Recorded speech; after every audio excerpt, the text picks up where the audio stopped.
Roho na kweli tunayoyapitia sio kwamba ni madogo kama wewe unavyofikiri. Nikamwambia hivi, kama na wewe unasema wachungaji wanapenda sadaka, na wewe nenda kafungue kanisa.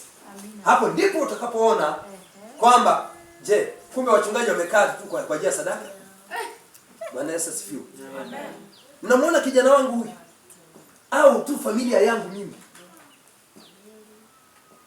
iwe ni katika vile ambavyo vingine tunapata kwa sisi wenyewe, au vile watu wanasema kwamba mtumishi natoa kwa ajili ya Bwana.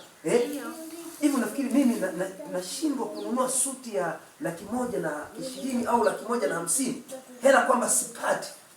Bwana Yesu asifiwe. Amen. Hiyo ukimwangalia mwanangu anaiboepo, amevaa kaptura, nipo kwenye somo la utoaji. Ujue kwamba kila ninachowaza, kwanza muda mwingine nawaza na